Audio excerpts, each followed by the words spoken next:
It's great to be here in Texas.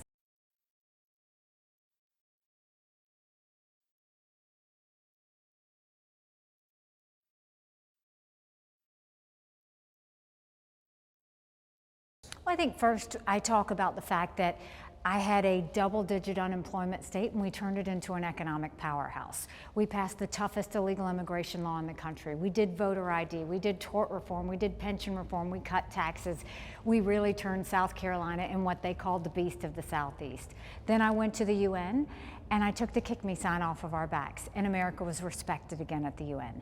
Now I'm running for president and this is the choice between do we want more of the same or do we want to go forward? More of the same is not just Joe Biden. More of the same is Donald Trump. Here you have 70% of Americans who don't want to see a Trump-Biden rematch. The majority of Americans disapprove of Trump, and the majority of Americans disapprove of Biden. 59% of Americans have now said Biden and Trump are too old. Both of those presidents put us trillions of dollars in debt that our kids are never going to forgive them for. We don't need two 80-year-old candidates. We need a new generational conservative leader that can go spend 8 years of working to get our country back on track. And if you look at the general election polls, Trump is down against Biden in every one of them, by 5, by 7. On a good day, he's margin of error. I'm in all of those same general election polls, and I defeat Biden by up to 17 points. That's bigger than the presidency. That's House, that's Senate, that's governorships, that's school board. That's a mandate to go in and really get our country back on track. And that's what we're telling people. Well, our goal is to try and be anywhere and everywhere, and that's what we've tried to do. You know, we started with 2% in Iowa, we got to 20%. They said we were down in New Hampshire by 30 points, we got 43% of the vote. Now we're closing the gap in South Carolina, then we're gonna go to Michigan, then we're gonna go to Super Tuesday. Our goal is to make sure that we go and, one, have that option for the 70% that say we have to move on, but also a reminder is we have to win. Donald Trump lost in 2018, 2020, 2022. Look at what happened last week. He loses his case on immunity. He said he's going to spend more time in court than he's going to spend on the campaign trail this year. He spent $50 million worth of his campaign contributions on his personal court cases. Yet Republicans lose a vote on the border. They lose a vote on Israel. The RNC chair loses her job, and Trump has his tentacles in all of that. Chaos follows him, and we can't be a country in disarray and have a world on fire and go through 4 more years of chaos. We won't survive it. We will have a female president of the United States. It will either be me or it's going to be Kamala Harris. And we have to make sure that we understand that Donald Trump will not win a general election. And we can't risk having a President Kamala Harris.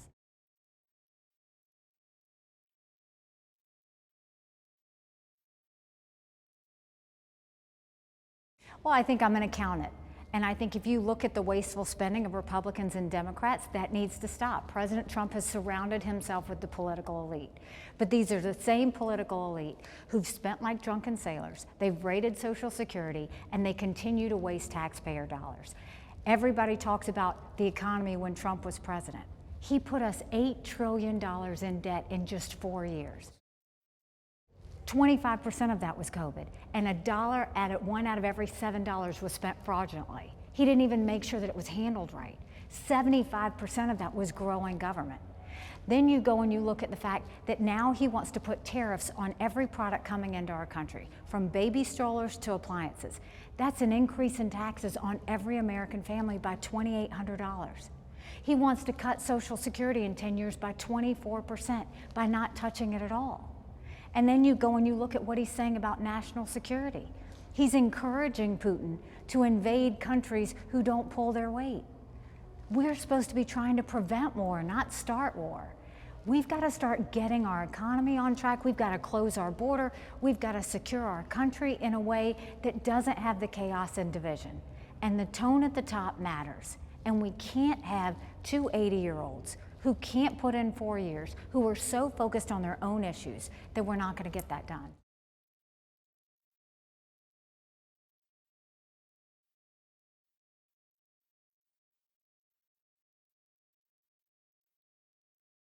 This is the issue with the border. So first of all, that's priority number one.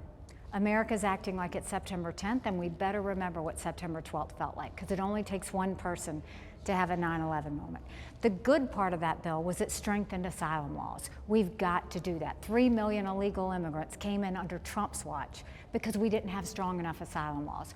That was the part we need to keep. The negative part of that bill is it didn't cover remain in Mexico. We want people to have to stay in Mexico, not step on US soil, and it had a threshold of 5,000. That's too many.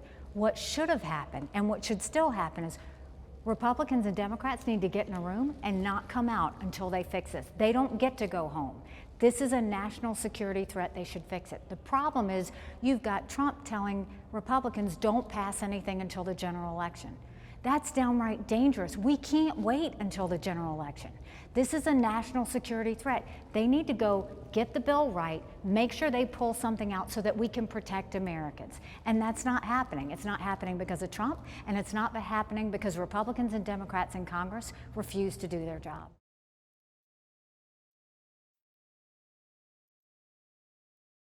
So first of all, we passed the toughest illegal immigration law in the country when I was governor of South Carolina. President Obama sued us over it, and we won. I would take what we did in South Carolina and take it nationally, on top of doing a border wall.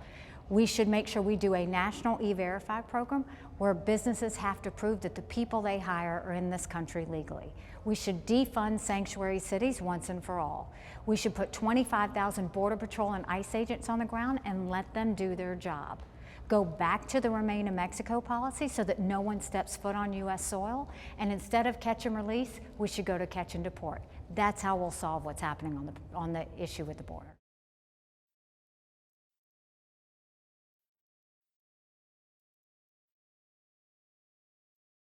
You know, first of all, when you look at that, when people wonder about the foreign policy situation, what makes me angry is Biden and Congress have not shown the American people why they should care about Ukraine, why they should care about Israel, what the issues are with Taiwan. They haven't said anything. They've been so arrogant to think they can do it. But the worst part is they have literally gone to the American people and said, do we support Ukraine or do we support Israel? Do we support Israel or do we secure the border? Securing the border is priority number one. But making sure we prevent war matters. When it comes to Ukraine, Putin has said once he takes Ukraine, Poland and the Baltics are next. Those are NATO countries. That puts America at war. We've got to prevent war. Israel is the tip of the spear when it comes to defeating terrorism. We have to make sure we help Israel when it comes to defeating terrorism. So those things, I will be the first one to say, don't give straight up cash to any country, friend or enemy, but we should give them the equipment and ammunition they need to win and secure themselves so that it protects us from having to go to war. I support supporting those countries. I don't want them giving straight up cash because you can't follow it, you can't hold it accountable. But I do think we need to give them the equipment and ammunition they need to win.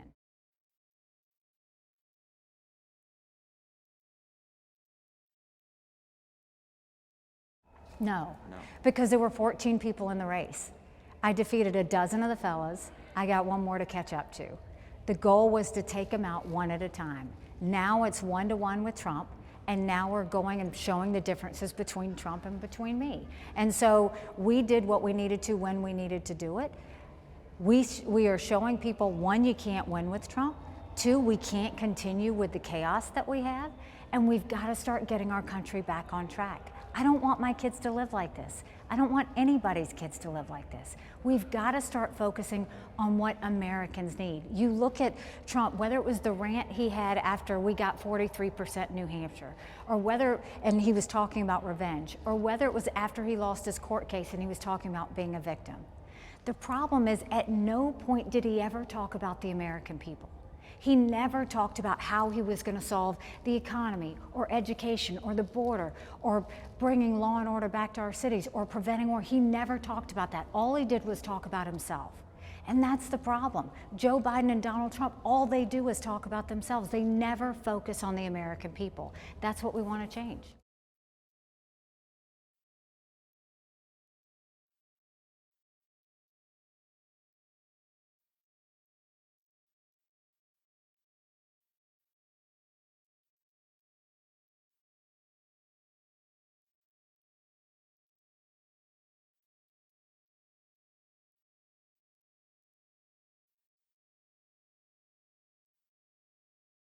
I mean, first of all, it's not going to get any better if Trump puts tariffs on everything like he said, because that's just going to make every product that we buy go up even more.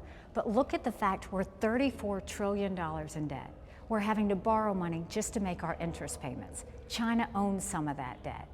We are now paying more on our interest payments than we are on our defense budget. You know who's noticing that? Russia, China, and Iran. And the dollar is getting weaker. We have to start focusing on how to get costs down. The way you get costs down is you don't go in debt like what Trump did to us. You don't go and give all these stimulus packages like what Trump and Biden both did to us. You go and you focus on small businesses. We need to make the small business tax cuts permanent. We need to cut taxes on the middle class and simplify the brackets.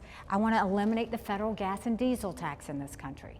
And we want to take as many federal programs as we can and send it down to the state level. That will dramatically reduce the size of the federal government, but it will empower people on the ground. Think education, think healthcare, think welfare, think mental health. Those are the ways, and then you want to open up the energy sector. We should be focusing on how to speed up permitting, how to get as many pipelines moving as we can, including the Keystone Pipeline.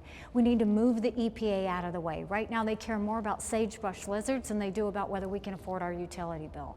If we turn our energy sector into an economic powerhouse, if we export as much liquefied natural gas as we can, that will bring down inflation and it will pay down our debt. It's one of the best things we could do going forward. Nikki Haley, thank you so much. Thank you for the time. Appreciate it.